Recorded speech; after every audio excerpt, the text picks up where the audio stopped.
here we go. I think, what a group of friends. Is there anybody here I don't know? I don't think so. I think it's terrific. So, not much of an introduction is needed, but I would like to say what a great honor it is to have Jerry here. We spent a couple of sessions in Kimberley getting ready, and I've learned a lot more about his life. So Jerry, as Elizabeth said, grew up in Banff, taught skiing here for over 20 years, and then for 35 years was really the driving force behind the Canadian Association for Disabled Skiing. So welcome back to Banff, Jerry. Well, my son drove me around today, and we got thoroughly lost. But still, some of the rock are still the same. The mountains are still the same, and it's good to be here to try to tell you people a little bit about what Ann and I have done over the last years. Yeah. So let's go back, way back. 1936, you were born here in Banff, and you grew up over there on Muskrat Street, 219 Muskrat Street. I was born in room 21 in the hospital with the nuns. It all got going. And I got two sons. One is here with us, sitting over there. The other one is in the east. He's coming west because he's bringing his granddaughter out to have a summer of work in Panorama. Come up and enjoy the mountains. But my father came from New Brunswick, and he always said that he had two suitcases, one with sandwiches and one with clothes, come out to the harvest trains in Saskatchewan.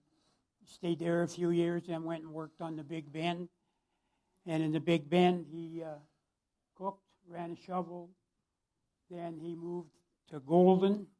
And then my mother had another family. Unfortunately, her original husband was killed. And she came back to Golden with her daughter and a new son. And, of course, my dad got together with them. And we got a sneaking suspicion they got married in a mail conversation. Through the mail because she was in California. But anyhow, my mother was very involved with the IODE. Most of you know what that is. And Dad and I always said it was, I often don't eat. So coming out of school one day, my sister ran into Muriel Gratz, who lived down the street from us, and Muriel said, well, I guess I'll see Gerald back next year, because he can't make a living out of skiing. Too bad I can't send her a telegram now. But I worked with Warden Service a little bit, worked on ski patrol, Norquay. That's when the Norquay would run. I don't know who the manager was at the time, but before the big lift. And in one spring, the Alliance was having a course at Sunshine. So Kenny Baker and I decided we'd go up and show these Easterners how to ski. We did. We went up and we both won the course and got pins. And Kenny carried on and did a lot with the Alliance, and so did I. I went east the next season to work at Grey Rocks with Riel Charette. And Riel was a real good friend. Lots of fun. Things went well. Then when I drove down east, I had a little old car, and I used to pull up to the service station, and I said, fill the gas and check the oil, because it was a gas burner. But I came back after that, and then George Capel, he was here somewhere, also an instructor, and we took over the Norquay School, and played around with that for a while, and then Cliff and Bev had bought Sunshine, so we decided to go up there. George survived 1 year, and I survived 18. So things are a little different up there. We ran what we call a Learn to Ski Week, where you checked in on Saturday and had a movie, and we tried to categorize the people. Next morning we had a ski off. one of my instructors skied down and cut the ski off and crashed. So he got the name of Crash.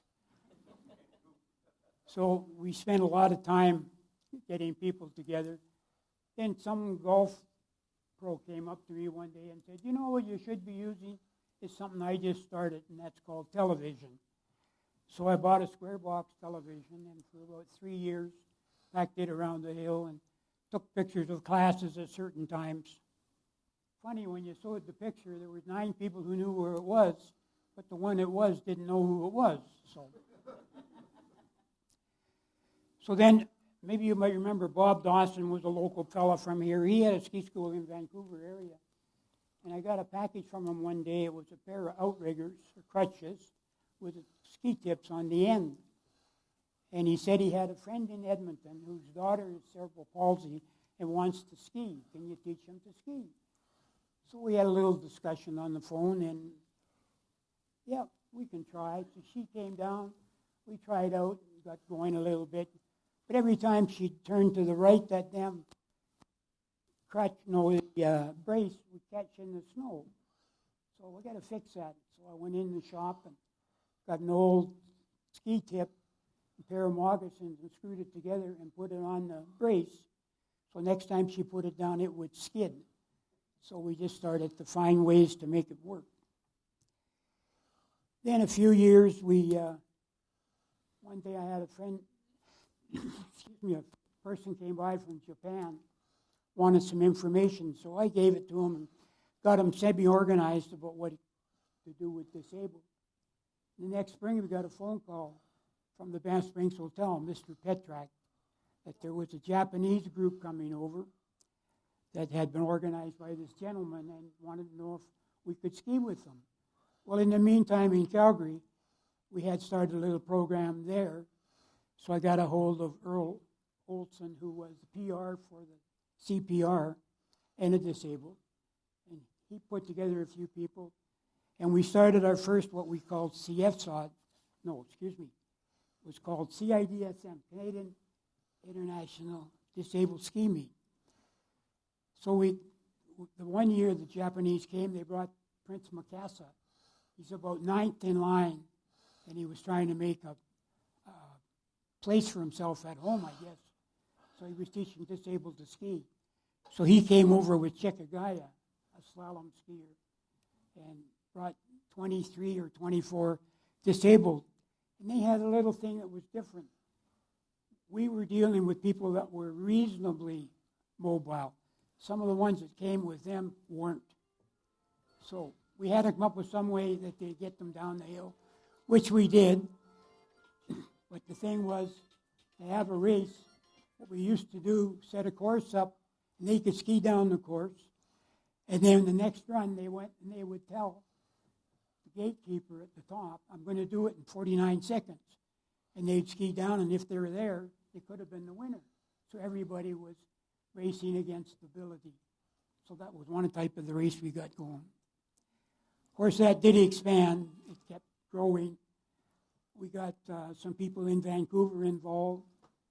And I was in Aspen, Colorado. They had a international ski meet, ski instructors. And a fellow there put on a demonstration on 3-track skiing, blind skiing. So I got a hold of Ed afterwards, spent quite a bit of time with him, and got some more information. Came back and thought we can probably expand what we're doing here. So we did. We expanded it out. Some of you that are here were teachers, and some of you were learners, and everybody did something. Got out and get going. So what's next? I'll find something here. We're almost through the whole show, so let's go back. Tell me about growing up in Banff. Tell me a little bit about when you were a kid. We lived on Muskrat Street, 219, the big sign across the top, Miramichi. My dad was born on the Miramichi River, so it was there. I went out one day. I must have been about that tall, 4, maybe 3, 4, pair of skis sitting there, and a pair of gumboots screwed onto the skis. So I put them on right up to the top. out to the gate, shuffled around, got going down Muskrat Street down to the 100 block. Down, someone lives down there. Couldn't turn around, so I just took them off, turned the skis around, put them back on, started back up. I thought that was pretty good, but next year at carnival time, I noticed that just down the end of our street, they had a toboggan run coming down the mountain, and those guys were going like shit. Maybe I'll just go out and crawl. I got about 5 feet, and that was the end of it. I was off in the bush so far. That was the start of my skiing. So that was the toboggan run. Toboggan run that was put down for the Winter Carnival. Down Caribou Street. Yep. Right from St. Julian Road, Yep. right down to it was a wild Banff ride. Avenue. Yeah, good. But that was Winter Carnivals. You know, we had the ice carving with Charlie Beale, a little bit of horse racing, towing, and a few things like that. Yeah, and you went up to Norquay before the big chair. Oh yeah, we skied up there a long time. Yeah, it was a good mountain. I mean, the one thing I was accomplished, you know, if you go up the lift, down that side was the gully, or the main run down. I don't remember the name. But I started on the top, and I made turns all the way from the top to the bottom. I thought I had it made, so it was pretty good. Yeah. And I went east to teach skiing with Riel Charette. And we got about 2 inches of snow one day, and Riel came and woke me up from my room to get out. Going to show those eastern people how to ski powder.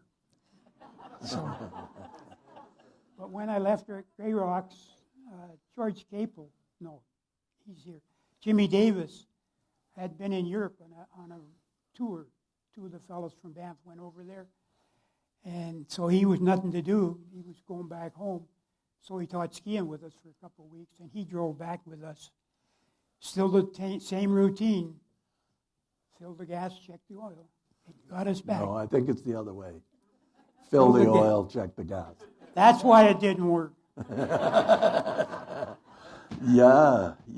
So you and with George, so you had a ski instructor's license by then from 1957, and then you took on the Mount Norquay Ski School with George Capel. Yeah, that was only a very brief experience. And then we went to Sunshine, moved up there. We had a Learn to Ski Week program, which worked out very well. People came for the week. Ann and I stayed in Minot's sports shop. They had a little paneled cabin there, and that was our office and accommodation. I can remember we were sneak in for supper, after supper at night, to the little dining room we had, and there was a big long table there. In the corner was a hole in the wall. And if we were very quiet, looked hard, up would come a martin, look around, and then tip over to see what was left, and down the hole. So we had him for there. Yeah. So you and Annie slept in the back of this little cabin, this little garage, you called it. Yeah. Just for a couple of years, and we moved.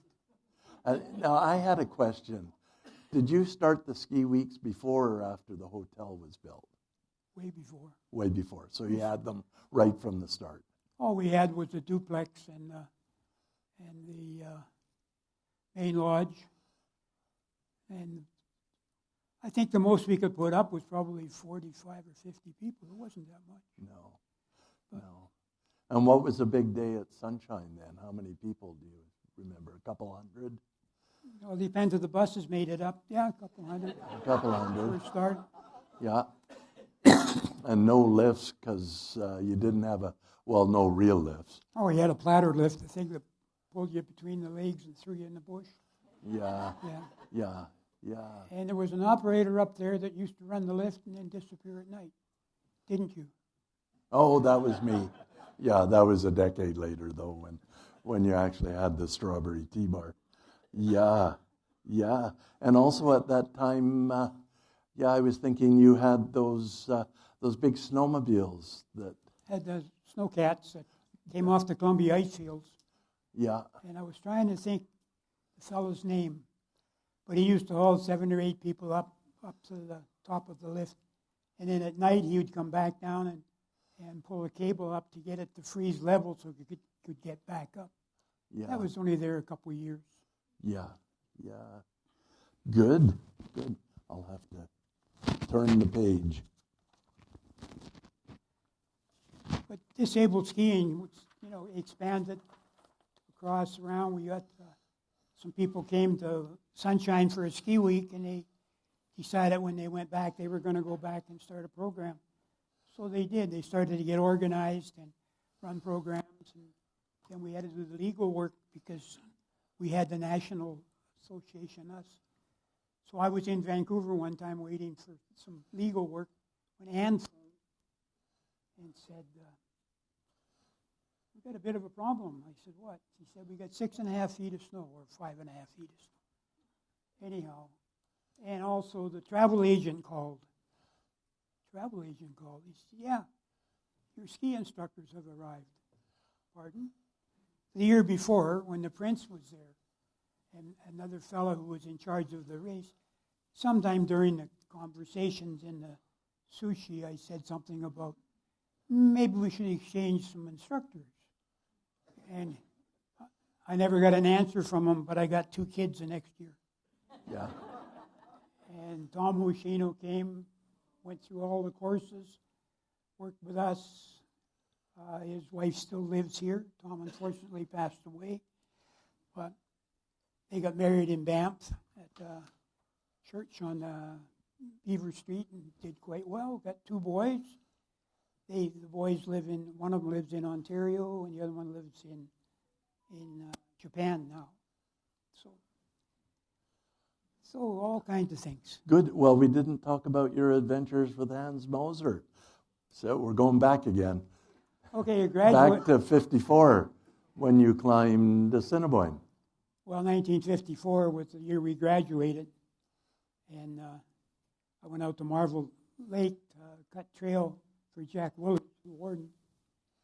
And we were right up at the end, up at Gloria Lake, and it was just the bottom of Wonder Pass.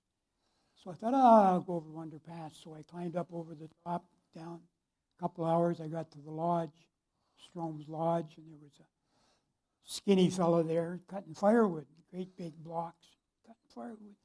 Sat around, talked to him, had a cup of tea, and yacked around for a while. And said it was Hans Moser. I think it was his second year here. Anyhow, I said, talking about climbing, I do a little bit of bouldering down on the golf course. I've fallen down many times, but I'm finding now with rope I don't fall quite as far. I was getting around, had a good pair of boots on, and he looked and he said, well, why don't we climb the mountain tomorrow? Pardon? I said, why don't we climb the mountain tomorrow? We'll go to bed and get up 3 o'clock. I'll boil up some eggs and we'll climb the mountain. Oh, I don't have an axe. Don't have a rope. Well, I do.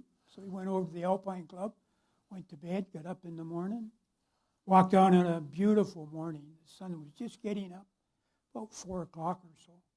We went up the face, up the wall that's all rock now. We got up onto the bench, and there's a little bump in it. Got to the top of the bunch, turned left and looked up, and all I saw was going up, and rock, and rock. Blue sky. And he says, yep, that's it, right there. Turn left, let's go. So we turned left and walked up the snow. There was about maybe 3 inches of snow, but it wasn't packed hard and it wasn't really soft. It compressed. So we walked all the way up, no rope, up to the first rock, and he said, well, maybe we should be a little slippery up here. Maybe we should tie up. So I tied up on the rope, and he went up and down, up the second band, up to the top.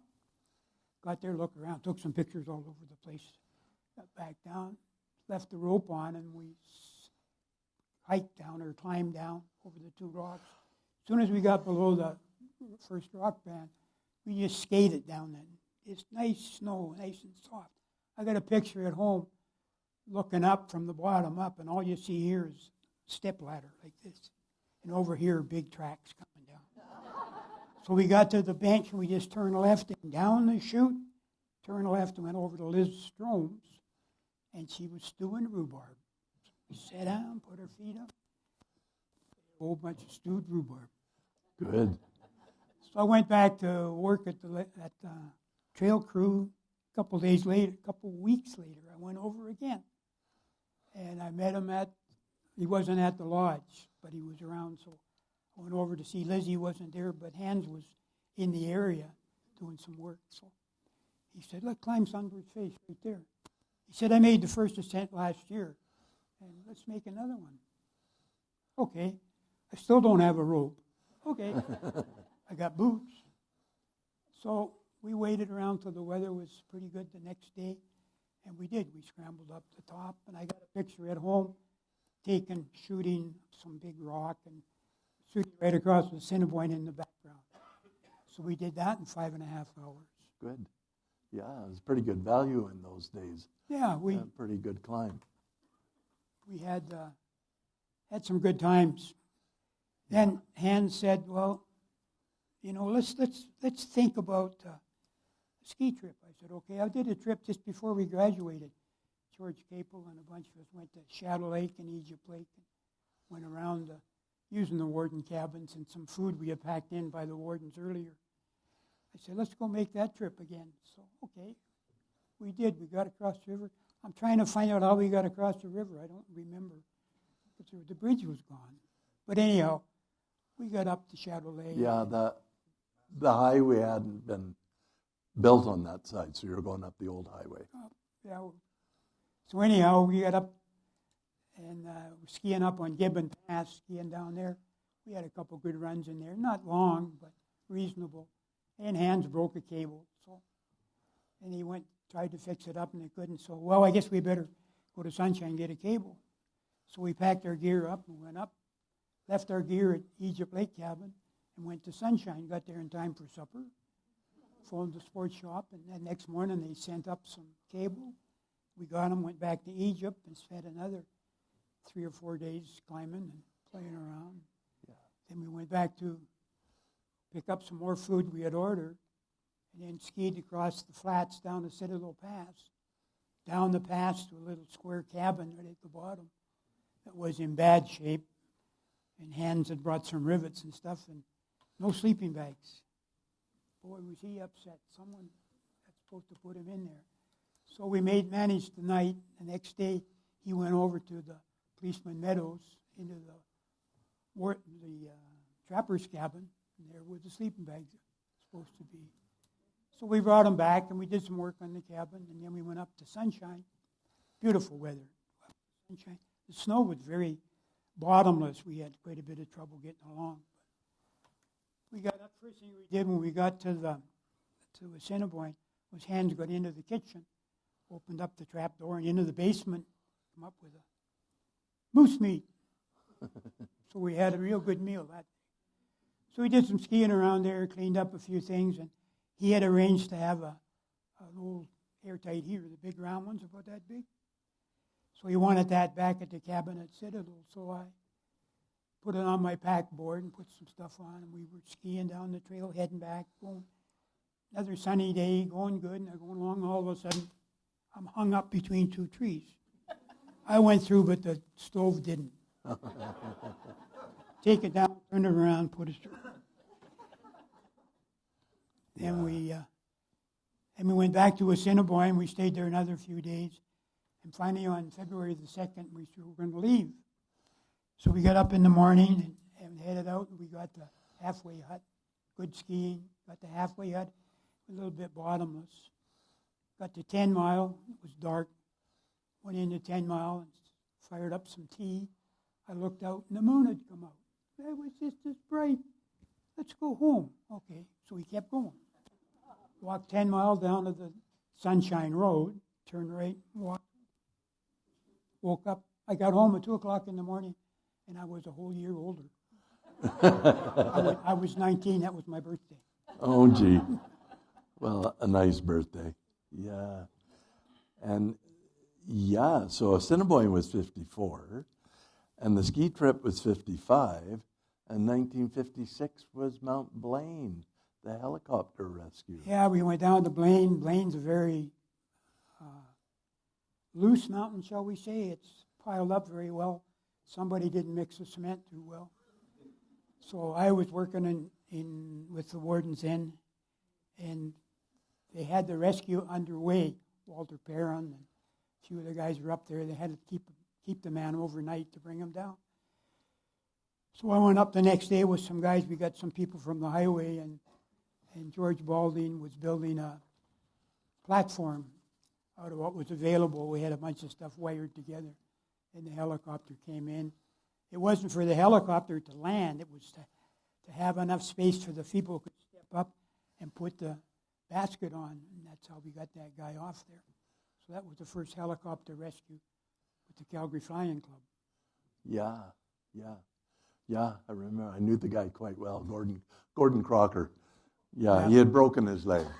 Ed Carlton was the one that spent overnight with him, right up on the top ridge. Who was that? Ed Carlton was the warden at Did he? Castle Mountain. Yeah. He was the fella. Yeah. Oh, good. And there was quite a crew of people there. Yeah. That one. Yeah, that was pretty interesting. The first time they used a helicopter. Yeah. And then we got a call one day. Al Moore, which was our CMP, he was on his first trip with the RCMP. He came to Banff and he never left. Well, for quite a while. But we got called. They had to go to Castle Mountain. There had been an accident there. And Ed Carlton. It was another training exercise of Walter Perrin's. Walter, get everything organized, get everybody to do this and that. He'd sit down in the Jeep and watch. Yeah, well, there goes Ed Carlton's hat, and I guess you don't need that. So. Yeah. Oh, gee. Good. Well, I think we picked up a bunch of those parts that we sort of jumped past, and we're not doing it year by year, I hope. No. Well, that's the way I usually do it. Yeah. Let's go back to disabled skiing for a little bit. Sure. You know, the thing with disabled skiing is I didn't teach them to ski. We taught them to use what they had with a little help to enjoy something. The biggest thing we tried to do with anybody is, regardless of what they were, make them walk away from you, make them walk beside both ways. And when the video came out, that helped a lot, because you could see what was happening. What I was trying to find was where their feet were on the snow. So if they landed this way, what would be the next thing happen to that foot? Would it stay there, or it step out here? Because what I was trying to do with all the braces we made and the ski boots, we took apart and we put shoes inside of boots, and was trying to get them so when they walked, the boot stayed flat on the snow. The body might be somewhere else. Wouldn't it be Leslie? Where's Leslie? Oh, she's way in the back hiding. Leslie was a real experiment. But one thing we did with the students is we got so much faith in them. I can remember Leslie coming up one day. She never asked Nip Bradford or I what we had done to her skis. She said, I'm going skiing. We put her in the stuff, get her on the lift, get her up, and we'd start down, and Nip and I would look in this, that, no, this, that. Well, coffee time, put her inside, take her boots off, put another wedge in here, put a canter in here, put it out there. Let's go, take her back up. She'd go on a right turn real nice. Left turn was, but she made it. She went to Colorado with us to the races as a spectator. She went to Innsbruck with us as a spectator, and she's here visiting again. Hey, Leslie. Good. Great girl. So that's the one thing we did at the clinics, is the Alliance had a good program as far as teaching skiing. But they had a base of a person. We had people that were all twisted. And then I was on the race course in Switzerland one day with the FIS technical delegate from Sweden. And we were watching sit skis come down. This is when they were first starting. And a lot of them were just a pair of skis mounted onto a seat. No idea what they were doing. Some had outriggers, some didn't. And this guy came down and he had a pair of skis and a bent spring. Bent this way, it's going that way. It was bent and he was mounted up here. So he came down around the corner, and he made not a bad turn, but there was a bit of a drop-off. So it dropped off, and the spring compressed. And then as soon as he took the pressure off it, it came up. And then I went to the top, and he tried to compress it again, and right off the ski trail. So I turned to Eric, and I said, I think we got to get some pit crews. So they turned out a little while later. I didn't get involved in it, but we helped some of them.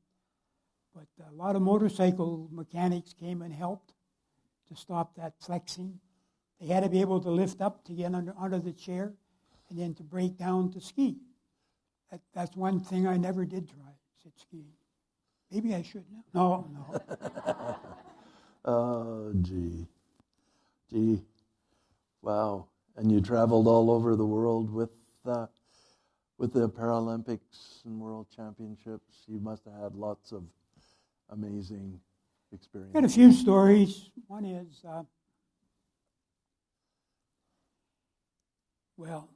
we went to Australia to help the disabled down there. The fellow in charge of in Australia was at the original Paralympics in Sweden. Sweden. And he was interested in getting the program going. And he came and trained with us for a while. So we went down there to have a look at their ski hill and see what we could do, get things going. And it worked out pretty well. We were going to have a race down there, but ran out of time. But Ron was a good skier, had good fun. What was I going to say? I'm lost. Yeah. I was just asking you about you went all over the world for 20 years. Yeah. Yeah. I went to one thing. We come out of Switzerland one time, and in Europe, mainly Switzerland, they had in Sweden they had a sledge that they were running in the toboggans, and but they also had one they'd had on the ice to play hockey with. So they wanted us to start it in Canada, so I brought a sledge back. But Wheelchair Sports didn't want it, CADS didn't want it. So my wife's sister had her sister in Medicine Hat had a disabled program. So we took it down and she started it. And through my contacts with Fitness Canada, we managed to get enough grant. They made a trip across Canada selling sledge hockey. So that's where it got started. We had a big argument with Hockey Canada a few years ago. So we set the record straight. So. Yeah, and now there's a disabled skiing festival. It's still running, is it? Yes. It started out. It basically is a week long. It slowed down during COVID for a while. The latest director just retired this spring after 9 years running it out of Montreal. It's big. There's 2 or 3 people that put stuff on Facebook every year. I can get every Saturday get many pictures of stuff happening. It's still going strong. Yeah. Self-supporting itself. So most all areas accept it. Yeah. So. Wow. Good. It's come a long way. It has, and it was your passion for a long time, for 35 years. I got on as I kept going. I kept involved with the racing. Alpine Canada wasn't interested to start with, but then we started to get funding, and they got a little more interested, and so I kind of got phased out of the racing end of it. But that happens. Yeah. But we were down in Australia at a disabled conference. At the same time, at Melbourne, there was a FIS meeting. They were trying to get a race for Canada. We went down on both things. And when we came home, we skied, and we didn't ski. Sorry, it was in the wrong time of year. But we came back to San Francisco, and I got out, walked into the room we had booked, and picked up my phone here, and Banff, and there was a message on it. A fellow from Ottawa. Oh, maybe more money. Maybe I better phone this. Because we've been away 2 weeks, 2.5 weeks. So I phoned the number, and the fellow said, yeah, we just wanted to announce to you that you've been going to receive the Order of Canada. Would you accept it? Pardon? So he said it again. And I said, well, doesn't everybody? He says, as a matter of fact, no. Some people don't. So we did. Ann and I went to Ottawa. Had a interesting evening. It was we arrived at Rideau Hall and taken out, split. Women went one way, and other people other way, and we were given a little connector. Put on your shirt, and then we went informally. We were told what to do, what not. Not to bow, not to curtsy, not to do this. Don't talk too long. Do this. So we went all the way through, and I didn't know it until I got back home, but there was a McDonald's from the Arts Center here, got it the same day I did. I didn't know that. A McDonald's from the Arts Center. Yeah. This I gotta put these on. Graham McDonald from Banff Center. Did he got get it, one? He got it the same day I did. Oh, Although I didn't know that then. No. I didn't find out till later. No, I didn't realize he had gotten one. Wow, well that was 2000, and then when you came back to Kimberley, they were waiting for you with bagpipes. Yeah, I got off the airplane. We walked in at a little airport. I walked in, there were the bagpipes there, and about all the Rotary Club and about 35 or 40 other people. And we had a couple banquets. Actually, the medal's sitting right over there. Yeah. Glenn, do you want to bring it? If you want to Glenn, look over there. grab them both.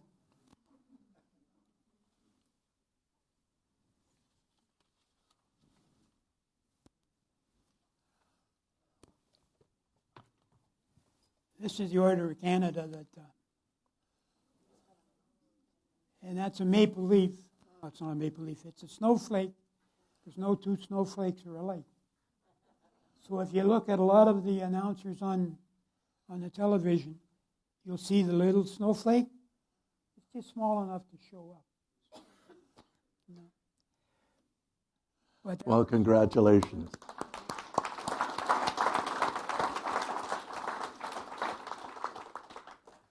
And go ahead. While we were there, we were showing around by the area. Ann wanted to look at some of the plants. She says, well, I see all these big plants. The girl said, yeah, do you want to see the greenhouse? She said, be careful, don't go in. You can go have a look. So we walked down, opened it up, and there was a big greenhouse. Had a roof, walls, junk all over. You know those big jade plants? Big ones, I mean. Must have been, 8? Well, there were 4 great big ones, and they were rehabilitating them. I think they should have started with the room first. It was a bit of a mess. Wow. But we had to look around to see what was doing. It was good. It was well received. And then when I got the next day, the club put on a do at the Rideau Club. Yeah. Very posh club. And while we were mixing and using the washrooms and stuff, there were 2 other of the recipients there also. And I ran into a fellow from the coast, and I asked him what his award was for. He said, we're making a pile of sawdust. I beg your pardon? He said, I'm a carver. He got it. Oh.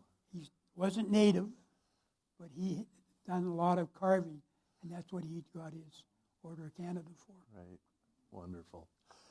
Well, I just really noticed it today preparing for this. That meeting, when you sat down with Hans Moser and Lizzie Rummel and yourself in that little Sunburst Lake camp log cabin in 1954, Yeah. all 3 people have won the Order of Canada. They all got an Order of Canada. Yeah. All 3 of them. Yeah, and I didn't know about Graham MacDonald. I wasn't aware of that.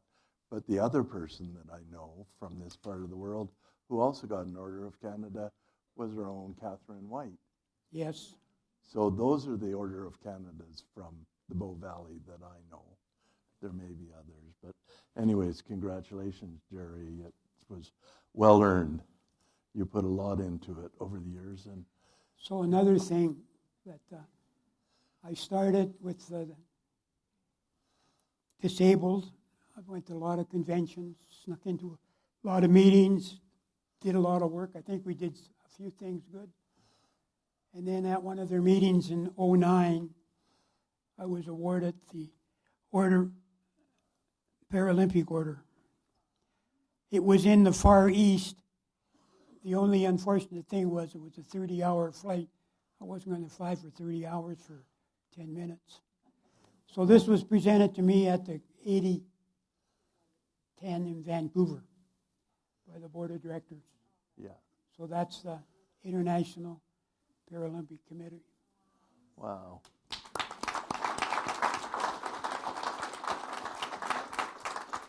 Wow. Well, So what a life. I must have learned a few things here in this part of the world. Muriel Gratz would be proud. She would be amazed.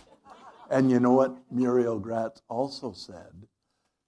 I know this because I wrote a book that included this. She said that Cliff White and Ken Nish would never amount to anything after they dropped out of school in grade 8.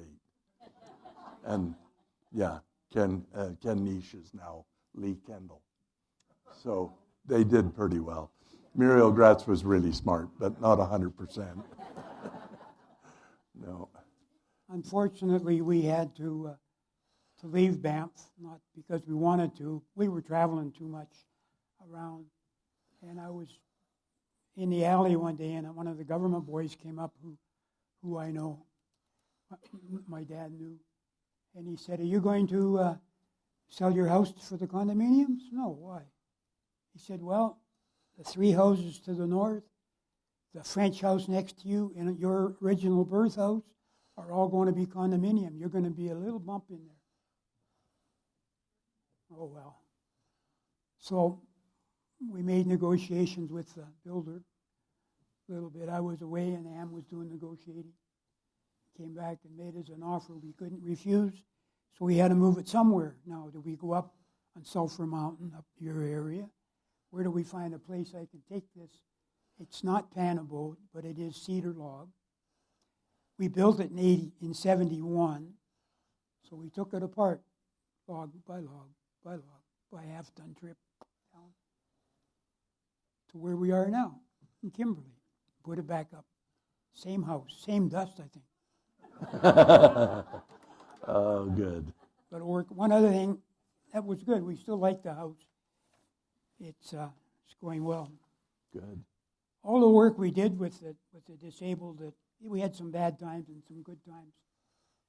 And then the 2010 games were coming to Canada, to Vancouver.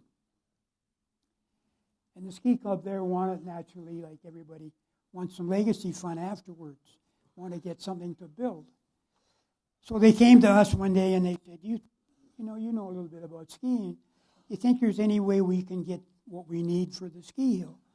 You know, we need poles and fencing and that old ore dump, which was what it was, old ore they dumped out. We need that leveled out to make a hill. So we sat down, Ann and I, and thought. Lillehammer was the first time the Paralympics was with the able-bodied. Maybe there's Paralympics were going to be there in Vancouver too. Maybe we can get some stuff. So we sat down, and over year,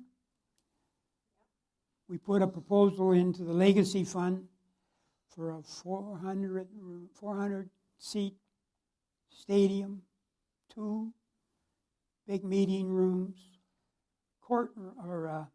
showers, lockers, wax room, office space, medical testing room, and an exercise room, plus access to the curling ice, access to the arena bed or benches for sit skis. Cross country needed a wax room, and so we put this big proposal together, sent it down. We got a phone call one day. We want you up at the lodge. So we walked up at the lodge, not knowing what was really going on. Walked in, and they presented us a check for $309 million. Wow. And it's all being used, except for the rink, for the curling, sledge hockey didn't. But we got some of the work fixed out. So Wow. that's going to be Wow. used for a long time. That's a good one. Well, thank you. Thank you, Jerry. Thank you for sharing your stories, your wisdom, your experiences. Yeah, we appreciate it. We hope you'll come back to Banff sooner next time. Oh, yeah. Look, one thing, it sounds pretty good, all the years I put in, but Ann and I just celebrated our 80th anniversary.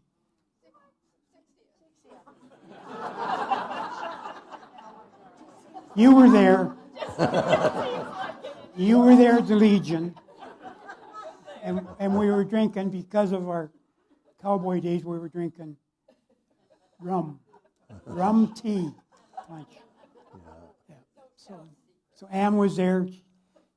She signed a lot of letters for me, straightened up a lot of words. She's still doing that. So thank you all for coming out tonight. I appreciate it. If I haven't said hello to all of you, hello again. We're not rushing away, are we? No. And I already bought 2 books, so I have to go back and check and see what I can miss. Good. Thanks, Jerry.